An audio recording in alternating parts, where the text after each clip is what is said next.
Good morning. Or Good morning, afternoon. Pete. I should say good afternoon. You're still in Amsterdam, right? Yeah, well, yeah. I You mean, live there, so I live here, and it was great seeing you last week at the Things conference. Yeah, no, that was great. I hadn't been to Amsterdam in a few years, and yeah, it's such a nice city. And Did you get into the center though? Because where we were at for the conference was not no, really that's not Amsterdam. another thing. Yeah, no, I had a little extra time. I went to the Reek Museum Yeah. and all Oh, and awesome. things, and yeah, and it was a great event. So hats off to Nikki Geisman and team over there at the Yeah. Things people. And yeah, it was great. It was the first time we had brought a bunch of the Edge AI community there, and I know Yeah. Edge and Pulse has been a long-time supporter as well. But And the scavenger hunt was awesome. I thought it was such a great idea because this was actually the year they had like double the partners, double the booths. It was huge this year. It was yeah, really fun. So I can't even imagine what they're going to do next year. I know. No, it was good, and we had I was on 4 panels myself. There's a bunch of Edge AI panels Yeah. and talks, and You're a busy man, Pete. it was a busy week. But yeah, it's I was telling people the intersection of low power wireless and low power AI is kind of a good overlap. So I think Yeah, cross pollination there. So that was fun. for So sure. I'm de-jet lagged, and apologize to some of the folks that joined earlier. We had a little scheduling. Yeah, I saw snafu. the comments. There was people here like, I think we had originally accidentally scheduled it for yeah, 7 a.m., yeah. which we always have it Tuesdays at 8 a.m. And so Mm. along with that, but it's Well, a we lot. can't always blame it on like daylight savings time, you know? Yeah, Like, that's it. Okay, cool. So we're here, and we're going to bring on Evan, and we'll talk about his topics. And they recently rebranded, so some people may have known them as Eta Compute, but now they're called Mhm. ModelCat, which I Which think I is a much think, more yes, interesting. I was just gonna say, I think that's a much cooler name. Their logo is also cooler, but it's so different. I was like, wait, who is this? Everybody likes it. But it's All so right. exciting to have the CEO on today, Evan. Yes.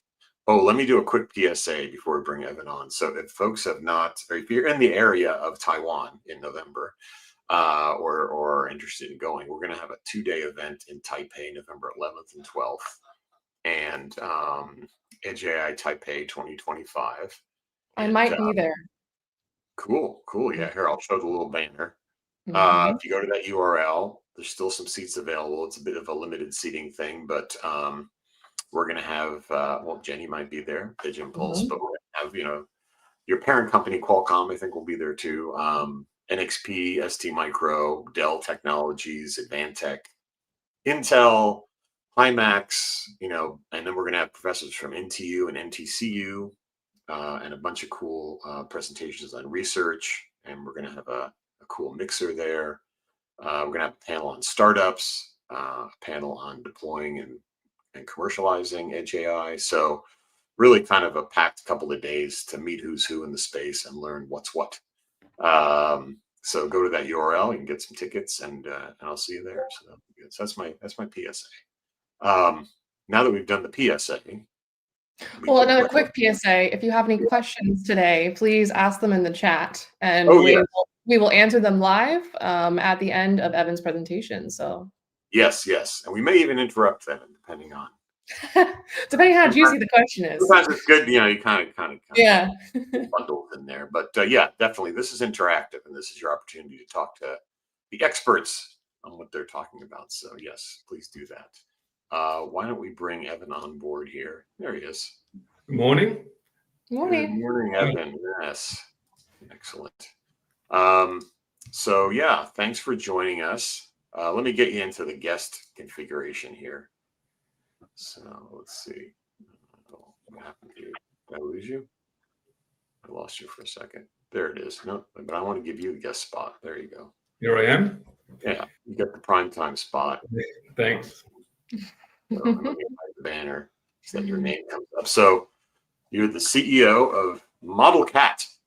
Yep. And welcome. As you said, people may have known us as Eta Compute, but we recently rebranded as ModelCat. Wanted to really reflect our new mission, which we'll be hearing about a bit today. Okay. What was is there a backstory to ModelCat? Are you a cat person, or what's this? Yeah, well, like all of these things, we're back annotating the myth in real time. So I am a cat person, and I do, I do have a cat, and in fact, we've got quite a few cats in our company. Okay. But it was more a thematic thing, the way cats always land on their feet and have this kind of poise, do stuff that seems difficult, but with, out getting their whiskers out of joint. So we had this idea of using the cat for that reason. Got it. And you're based in Sunnyvale, I think you said? Yeah, in Sunnyvale in California, Silicon Valley. Yeah, the heart of Silicon Valley. So that's exciting. That's right. Good. Well, appreciate you joining us today and enlightening the audience. As Jenny said, throw some questions in the chat. We may chime in on occasion if we get a good bundle of questions. But then I think you have a presentation you were going to go through, and you have a live demo too, right? So yeah, I've got a prezzo and a demo. Yeah, we like live demos here because that's let's see it working. Yeah. Okay, let's bring that up. Yeah, cool. So I think Jenny and I will kind of hang back a little bit. Okay. And give you the floor, as they say. And then, like I said, keep those questions coming. There was a question I'll answer right now. So someone asked, was Edge AI formerly TinyML Foundation? Yes, we used to be called the TinyML Foundation. Speaking of rebranding, in fact, I was sharing with Evan before that we got started how it's been about a year where we changed the name from Edge AI Foundation to from TinyML to Edge AI. So yes. Weren't you the mastermind of that decision too? Yes, I guess I was. Yeah. I think it was a good choice because it really does expand what we can talk about and do. Yeah, and then we have been. Yeah, there's all kinds of generative Edge AI things happening, and computer vision, and all kinds of goodies. And so rebranding is important. So I appreciate that Evan and the team have made the leap. But yes, we did our own rebranding last year. So we still say from TinyML to the Edge of AI. We love TinyML. It's a critical part of this whole process. It's a component of it. Yeah. So, but yeah, okay, cool. So I'll just do that. Okay, so we'll step back a little bit. Evan will give you the floor and take it away. Great. Well, thanks for having me this morning, and welcome to everyone watching. Appreciate your time. I'm Evan Petrides, and I'm the CEO of ModelCat. And as you just heard, we formerly were called EdaCompute. If you've been in this game for a while, you may have heard of EdaCompute because we were originally one of the edge inference silicon companies. But we pivoted away from that, and we have a new mission. And the name ModelCat, it comes along with the new mission, actually. And now, really, our goal now is to build tooling that gives you truly autonomous AI model production. And, that is actually a pure software sort of proposition. But we actually have a bunch of hardware components that you'll see a little bit of as we go through today that are part of our ModelCat solution. And you will see echoes of the origin story in that probably. So I wanted to spend a few slides and then we'll get to the demo. And I'll leave plenty of time for some questions at the end. And I guess they're going to interrupt me if they get a really good one. But a few slides first to sort of explain our philosophy and what we're trying to do here. Starting from what we see as one of the key observations, which is the velocity of change in the AI domain. So, I've kind of been in the technology industry for a long time and seen, I was very lucky to be part of the internet boom, see the internet grow from, an academic network up to, what it is today. And that was a lot of change, but it never had the velocity that AI technology, velocity of change that AI technology has seen. And, you know, it's really like we're seeing a new innovation every day. And the problem that development teams basically have is they see, you might read an abstract for a paper, or you might read a press release or a data sheet from a chip vendor. And then if you're trying to actually develop products, that very often the question in your mind is this innovation important enough for me to pay attention to? Will this give me some kind of meaningful business outcome that I need? And, you know, examples of these things, you know, every day there's more neural network architectures. The chip guys have been extremely busy with different hardware architectures. We're in the early, you know, we're in the phase where the hardware architectures are still proliferating, actually, even today. You know, it could be something like, you know, a new approach for training optimizer, or you know, training scheduling. So there's basically a fire hose of research and new ideas in the field. The issue is that these are, or some of these at least, are probably applicable immediately, but it's very hard to know whether you should invest your time in investigating, even reading the whole paper. Should I read the whole paper? It's a question that is actually a hard question for any of us to answer. So this is like a characteristic of a technology that is got super high velocity and kind of unlike anything that we've seen in the past. And, you know, the background environment to this is, if you're trying to build products, there's a pretty well established toolkit for how you do good product development. You know, you have good system architecture, you do decomposition. This is all engineering come software engineering kind of motherhood and apple pie. You build in testability, you stand on the shoulders of the giants, you use platforms and mega components, you know, those platforms that we use all the time. You maybe don't even think about the operating systems or the IP protocol stack, the whole internet stack.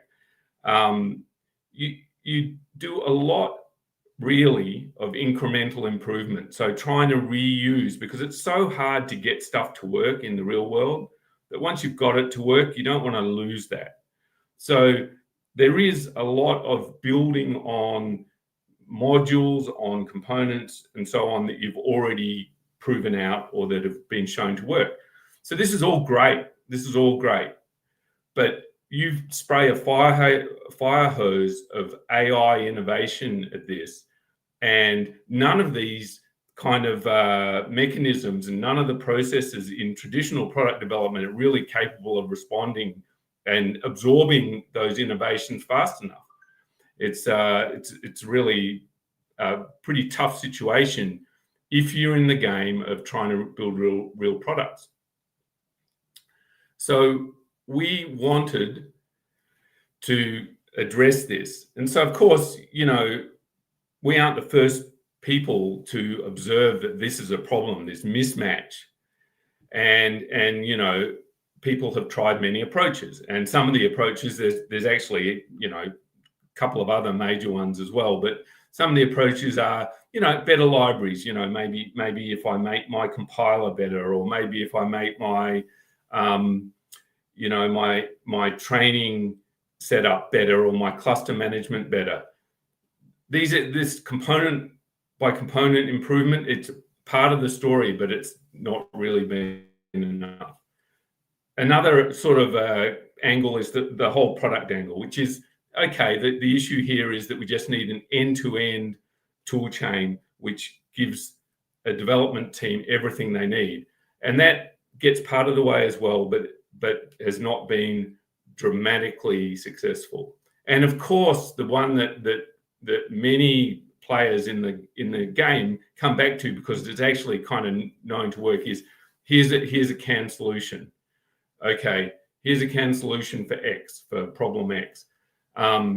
This is known to work, and it works, but it gives you these spot points in the product space where you've got a solution. Then to get from that solution to actually something that is useful for your application is not always easy. So none of these have really been broadly successful.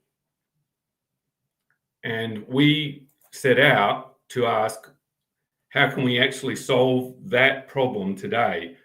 I really like this stock image, or don't like it, in the sense that, you know, they put it at the word AI on a chip. It must be easy, hey? That's it.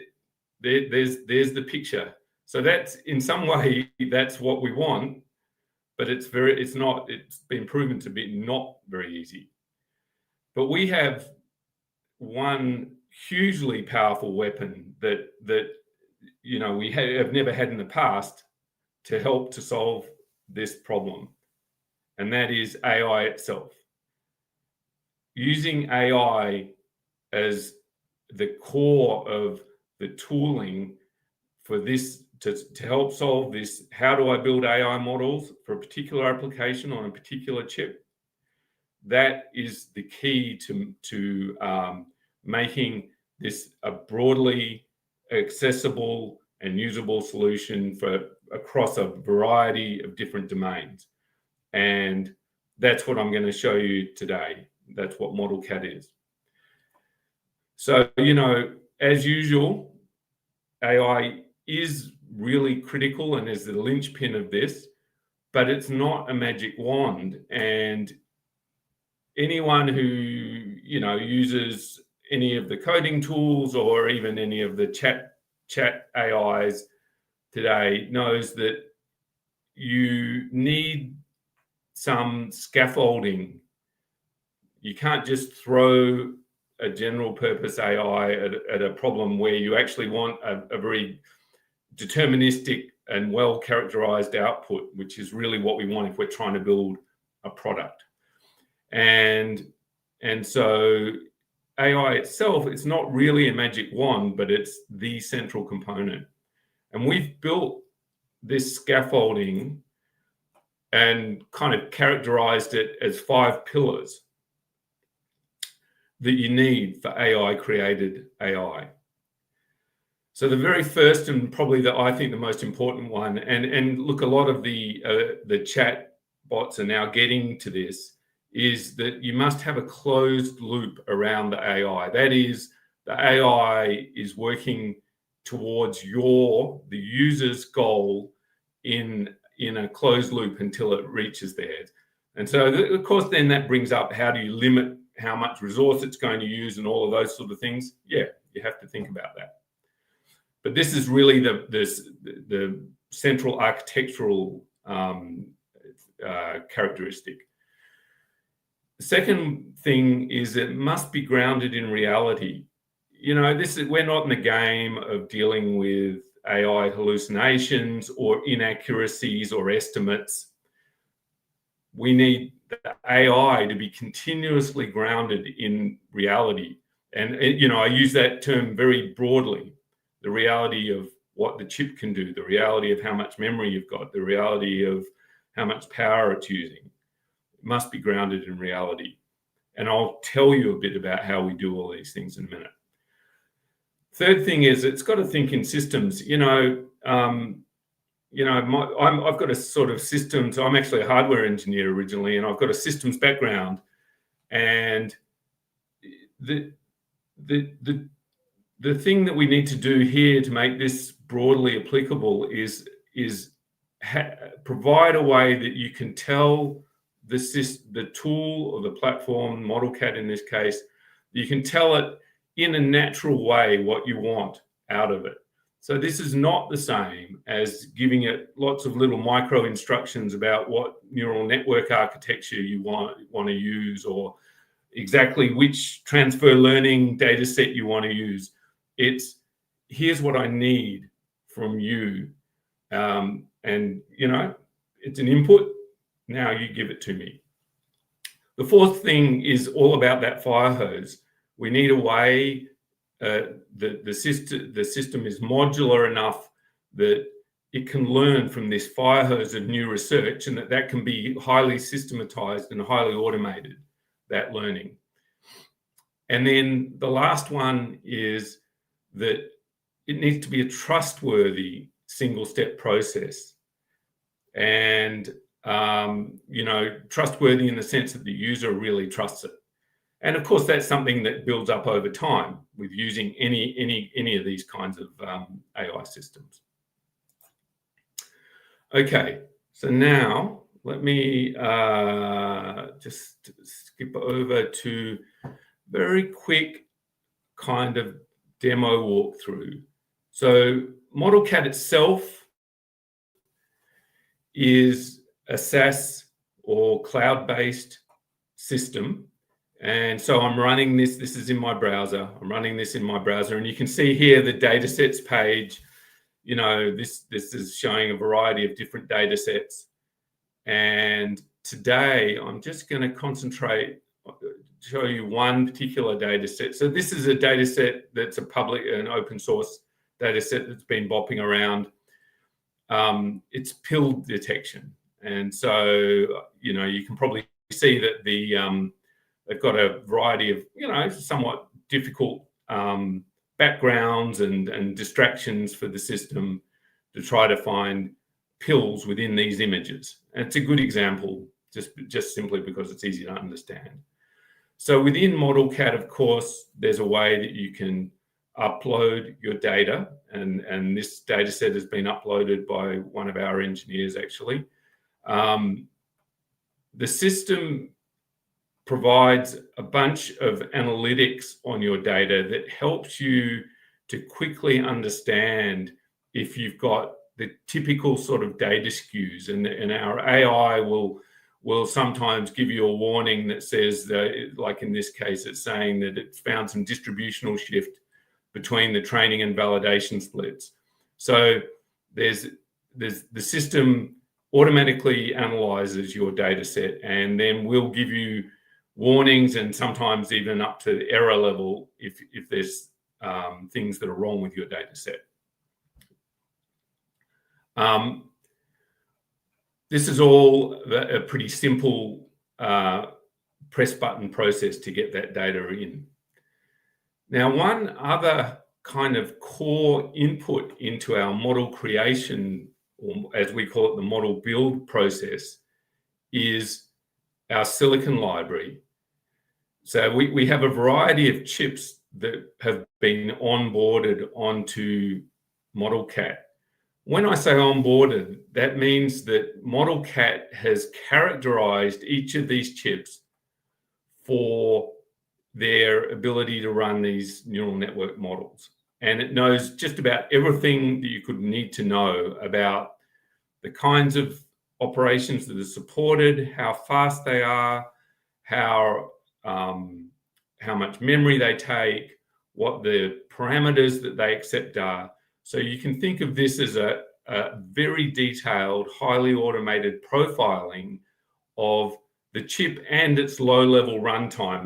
Most often there's a runtime that the chip vendor makes, and sometimes, in some cases there's specific kernels that chip provider provides, and in other cases there's actually compilation code or compilation tools that the chip provider provides. So all of that is characterized by ModelCat. So you can think of this as the library of chips that you can target for your model inference. And then when it comes to actually asking ModelCat to build models for you, it's a very simple process. So you basically can specify the data set here. So I might take this pills data set that we were looking at. So I've just selected the data set, which is one of those data sets that we looked at earlier. The system, you might have noticed then that it auto-populated a bunch of stuff. So this is the internal AI at work. It knows something about that pills data set because of all the analytics, and it makes a bunch of decisions about the best way to set up to build a model for that. But the one thing that I still haven't told it, which is critical, is which chip do I want to target? So here I have, again, that same library of chips. So maybe I choose this NXP IMX8M Plus chip. And once I choose that chip, this left-hand pane is really everything I need to tell the system. That's the essentials of what I need to tell the system. I want that model, I want models built to solve this pills data set on this chip. If I like, I can optionally specify, oh, I would like, I'd like the inference time to be less than 5 milliseconds. Or perhaps I've got a battery powered device, and so I'm very worried about energy use or power. So then I can specify the energy per inference. So these are constraints that you can give the system, which are optional. And you can see here that there's a little AI advisor pane down at the bottom here. So I don't know if you can see it if it's big enough, but it's saying that the job success prediction for this is high, which means that with this set of constraints, that data set on this particular chip, and with the constraint of, say, a 5 millisecond inference time, it's expecting that it's a high chance of getting success on that data set. Before we leave this page, I just want to show you the advanced option. So that when I click the advanced option button, there's a huge number of panes that pop up, and you can get inside and start giving the thing much more detailed directions. So you can specify the input color space. If you think you know better than what the AI knows, then you can specify resolutions for the inputs. You can specify target values for accuracy, how much memory you want to give it, any of these parameters, and then a whole bunch of stuff about how it does the training and optimization. Let's turn that off. Now, I wanted to, so when you hit this create button, the system goes off and it does a lot of things. And I'm just going to skip back to a slide for a moment, just to tell you the things it's doing. So behind that button, the system is taking its understanding of your data set and its understanding of everything it knows about the chip that you specified as a target. And it's starting to ask itself questions. It's starting to ask itself questions about what would a good model architecture be for this? So this is neural architecture search. What would a good transfer learning data set be for this if I have one? And then it does some testing of those hypotheses. And this is really important for that grounding thing that I mentioned. The system has access to what we call the chip farm, which is literally a hardware array of all of the chips that we've onboarded. So in that case, I was using the NXP IMX8M Plus. So within our chip farm, we have a bunch of those chips, the real hardware. We have the NXP conversion tools, the latest version of the NXP kernels. So the system is able, if it needs to go and test its hypothesis for, I think this model would be a good candidate, good model architecture for this problem. It's able to go and test that on the real hardware if it hasn't tested it before. And what it gets back from that are things like what's the accuracy, what's the inference time, and what's the energy per inference. So all of that is rooted in real measured data. And then the system can, once it has some neural network architectures that it thinks are very, likely to be successful and come in under the constraints, then it starts to expend more computation on training and hyperparameter optimization of those neural network architectures. And it's continuously learning. So every time it sort of tries out a new architecture on a particular chip, it learns all of that, and it essentially has a big knowledge store inside it. Okay, so now if we go back to, so I've created the job, and then I come back sometime later. So during this time, the system has done all of those steps, spun up a cluster of computation for training and other computation intensive stuff that it's doing, and then it starts to give you results.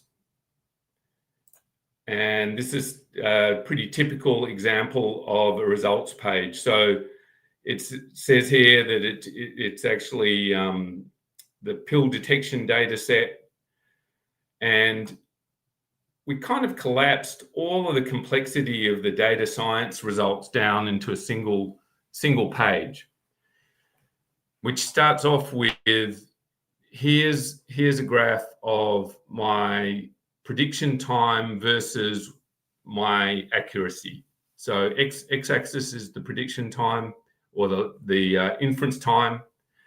Y-axis is the accuracy, and that particular metric that it's chosen there is whichever the original job chose as the primary metric.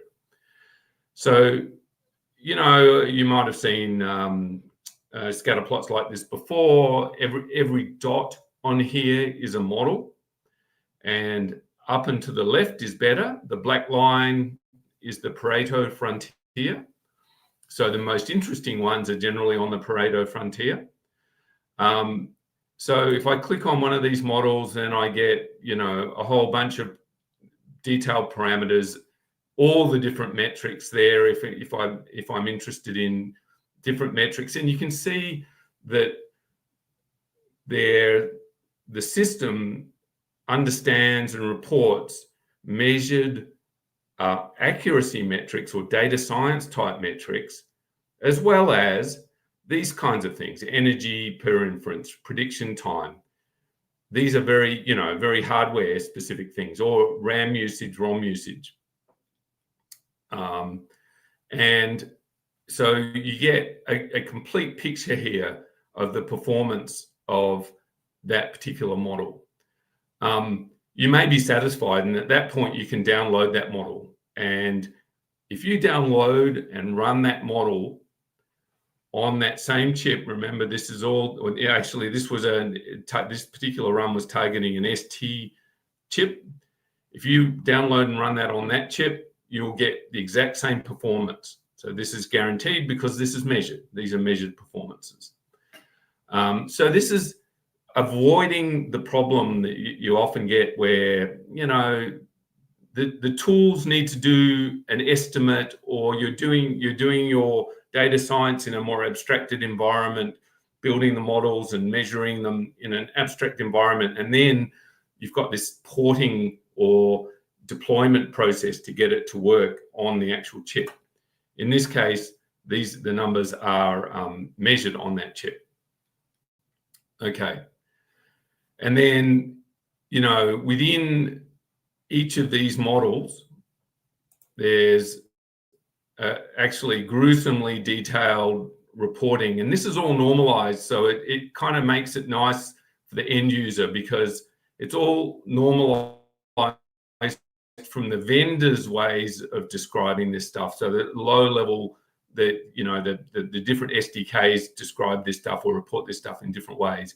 We normalize all of that and basically provide very detailed reports which are very comparable, one chip to another. And so this is actually called our model benchmarking report, which is, as you can see, is mainly around layer timing and sort of resource usage on chip. And then we also have this model scoring report, which is all the data science metrics in gruesome detail. So just going back to here, I just wanted to show one more thing. Within this graph, you actually can access all of those different metrics. So if you decide that, oh, you know, Cocoa MAP at 0.5 isn't what I'm interested in, I want it at 0.75, it's just a simple matter of, you know, selecting that off this axis. So, you know, a lot of the sort of stuff that you might otherwise be doing in, you know, writing a lot of Python code, that the sort of day-to-day stuff is done by ModelCat in a very easy way, an accessible way. Okay, so with that, I'm just going to skip back. I'm going to finish up now so that we have time for questions. One more thing I just wanted to mention. ModelCat has a partnership with NXP, and we co-developed a version of ModelCat with them called EIQ Model Creator, which is their cloud-based ML enablement platform for all of their chips, all the way from MCXA, which is a relatively inexpensive, low-powered microcontroller with no acceleration, up through the RT series and the IMX series, multiple series of IMX. And so we've got ModelCat, which is our own brand and our own product, and then we've got the EIQ Model Creator, which is co-developed with NXP. All right, and I invite you all to do a test drive. Give us a yell, and we'd be happy to give test drive licenses. Okay, that's it from me. I'll leave that up there for now. Questions? Cool. Well, thank you, Evan, for running through all that. That was pretty cool. And we have quite a few in the queued up here in the chat. I know, Jenny, do you want to do the honors? You had some good questions on your own too. So I got some questions in the chat. However, we just got one from Dimitri in the comments, so maybe we'll do that one first. Throw it up there. So Dimitri asked, yeah, can you export your models to PyTorch or Keras, or is it only to the hardware that's supported by ModelCat? It is. We do have. We're kind of more in the Keras universe, so we have a direct export that will get you into Keras, but not PyTorch today. Okay. That's good. You know, the standard output, the chip guys have made it relatively simple for us. On the chip side, TF Lite, you know, is still the dominant interchange format, and we support that. So for almost all the direct to chip interactions, we output TF Lite. Okay. Sounds good. What are some of the other questions we got here? Jenny, you had some good ones. Yeah, I just asked some questions sort of chronologically throughout your whole presentation. I guess the first one I had was I know you showed an image classification, maybe even bounding box, object detection example, but what are the other types of models that you can generate with ModelCat? Is it just computer vision, or can you do time-based frequency? Yeah, we've done, okay, so it's mainly computer vision, the usual computer vision use cases. We have done a bunch of single dimensional, time series data type stuff, and people use it for that and have used it for that. And we are also working on other modes. So, obviously the language models and so on are coming. probably not going to reach these little microcontrollers, but we already have chips that are large enough to run language models, for example. Mm-hmm. Cool. Here's one that came in from Dale. Will you be supporting more MCUs? Such as yes, we keep adding various types of, some of them are MCUs, some of them are really microprocessors, some of them are these special purpose inference chips. We keep adding more, and the nice thing about it is that we've now got a kind of factory for adding those. This is not a highly artisanal process to add to onboard those chips. So yeah, we are, and we work with. You can see that we work with the major vendors to date, but we've got some very interesting discussions going on with a bunch of the startups at the moment, which will sort of supplement. Is there like kind of an SDK or a hardware development kit? If I had my own chip, I could kind of create some libraries to plug into your stuff. Yeah, down the road. Yes, so we've got a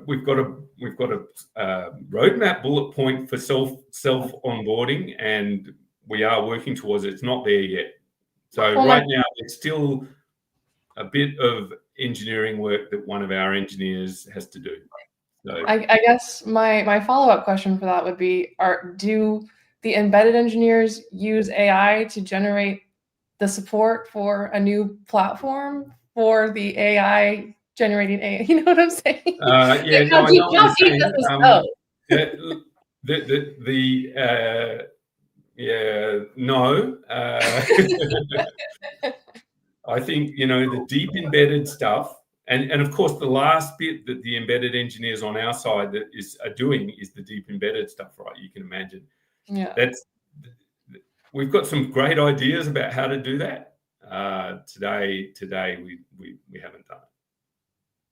Awesome. Yeah. Well, we got a couple more questions in the chat as well. Yeah. Should we do the Qualcomm one next? Why not? Of course, the KCF 490. Yeah, so we've got not that Qualcomm chip. We've got another Qualcomm chip whose name I've immediately forgotten on there at the moment. We're pretty happy to work with whichever vendors, and we tend to be driven by, the business opportunities. Sure. In terms of sequencing the chips on. I believe that 6490 uses the same NPU. It doesn't really matter to us, but as long as the SDK is the same, and I think it does use the same SDK, and they've changed the name of their SDK a couple of times. Right. Part of the Dragonwing world there. Yeah. Cool. Actually, I got a quick question. So, talked about architecture types and things like that. I mean, one of the panels we had in Amsterdam was around what we call the farthest edge, talking about spiky neural networks and neuromorphics and things like that. Have you done any experiments with that in terms of portability or is it supporting kind of more spiky neural network type of? Yeah. So we're talking to a few of the startups in that and a couple of those do these kind of spiking neural network type approaches. I mean, the general architecture that we have is very, very applicable to that, but the lower level, doing jumping the abstraction gap between where they are with their runtime or whatever, the chip vendor's runtime and where we are, which is, we speak pretty standard neural network architectures and interchange formats. That's a bigger step. Now that said, I'm hoping that in the next 6 months or so we have one or other of those that gets mature enough that we get it up into production. Cool. Here's a question from Dmitry Godovsky. Do you have KWS or WWD models? Maybe you can enlighten the audience as to what those acronyms mean. AW. I don't know what those mean. KWS is keyword spotting. Yeah. We've audio keywords we've done. Yeah. WWD. WWD I need to look up. Yeah. Okay, that's not one that I'm familiar with. I'm sorry. All right, Dimitri, if you can enlighten us in the chat, what is WWD? What else we have here? There's a question from Katja. Latest research papers at the beginning as well as NAS. Oh, wake word detection. Sorry. Wake word detection. Oh, okay. Yeah. Oh, yeah. Okay. Yeah. Okay, model building AI close to the NAS, or indeed managing to learn from the latest research, I guess. Yeah. So our general approach is a superset of both of those. So this is really important, actually. You think about how a human learns.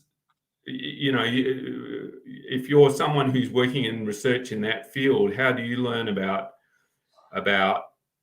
new ways of doing things? I use that, and it sounds like a very, very high level description, but you have to jump up to that level to get this point. You might read a paper, or you might scribble on the back of a bit of paper and go, oh, if I take a ModelCat 3 and replace this block with something else, then I've just done some neural architecture research, or at least ideation, and I've got a new neural network architecture. So it's both is really the answer to the question that's asked here. Good. Oh, I had a quick question. You showed the pill detection model, for example, in the demo. Do you have to upload your own data? Did someone take images of all those pills, or were they synthetically generated using some sort of Python script? Or it's an open source data set. Okay. I think it was basically, look, I don't actually know the answer, but just looking at it looks like it's actual real images, and they've done background replacement or something, because it's got a lot of FLAC and hash, kind of visual hash in it. For sure. Really, they've made it pretty hard. Yeah, some sort of image manipulation script, for sure. And okay, but so you have to upload your own data set. To come back to your question, we provide a bunch of the open source data sets that we've already uploaded. People are always uploading other open source data sets that we've never heard of, and then, like, for the real production quality models, that when people are serious about building something for a product, they typically have to either create their own data in some way, or gather their data in some way. Okay. Cool. Do you have to bring it in already labeled as well? Yeah, we have a labeling service that we partner with, and that's within the platform. But most of the time, it's already labeled. Sure. Good. What else we got here? Any more goodies? Sorry, go ahead. I just saw one question there that I thought would be a good one. Who is the audience for ModelCat? Do you need to have strong knowledge of ML already to use it? Yeah. You might have been able to see in the user interface that we really worked hard to make it so that you can kind of think functionally and not have to be an expert on the minutiae of data science and ML to use the thing. And I can say that we've come a hugely long way, and we're continuing to squeeze that. It's actually a very hard thing to do, because it pushes a lot of the functionality lower down into the stack. The AI further down has to be more and more responsible, if you like. And so, the last thing any of us want is to be arguing with the thing about what it wants to do, or what its ideas are, or whatever. That's not its job. Its job is to kind of just do what you ask. And so our aspiration is to make it that a product manager can use it. So that is analogous to what some of the code development tools in traditional software are aiming at. Cool. Yeah, I was looking in the demo you showed, there was a lot of options to show like advanced mode, and then the page got so big, and I was like, whoa, I think that would be a little bit intimidating, but I'm assuming you guys have some sort of way to do, I suppose, is there some sort of like partner programming for a bit? Is there a package, like, or do you just have to jump straight in on your own with your team? It's, what we suggest is do a test drive if you're interested, or you're asking yourself that question. A user could well be asking themselves that question. Yeah. What we suggest is do a test drive. It costs nothing. It takes all of a few hours to actually get a flavor for what you need to do. Yeah. It really is that easy. And so, most users, once they've done a test drive, they kind of you have to recalibrate your mental model, because if you're kind of used to Python notebooks or you're maybe a traditional software developer, and you're looking at all the libraries which of these libraries do I really need for developing my AI model? This is 100 or 1,000 times less complex. So yes, we have the advanced mode because we need to straddle. Look, the reality is that many of the people listening here are data scientists or ML people in some capacity, and they need control, and they want to have control, and they probably do know, and will be able to contribute beyond what our AI sort of can do. And so we want to, we need to enable that as well. Right. So when you say qualified buyers, is this available to like folks in academia as well, or do you have some sort of program if they're? Yeah. For the test drives are, yes. Okay. So qualified academicians. It's just qualified in the sense that it's not a completely automated process. That's an email address, and that's a little form, and we encourage people to click on that. Yeah. This sort of plays along with Katya's question earlier. How long does it take to get from start to finish? How long, would it take for an average user to get from uploading their data, clicking start, and then deploying onto the device? Yeah. Okay, so it's an excellent question. Many people ask it. Unfortunately, it's a how long is a piece of string question. It can take between. So, Katya, your range of estimates is about right. Hours up to a week is about kind of what I would say. So a week for these large data sets, like, we've got some, people who've been doing automotive, safety related, high resolution images, large data sets, very large transformer models that you're training. And then, that example that I showed, that was probably a few hours, I would guess. Got it.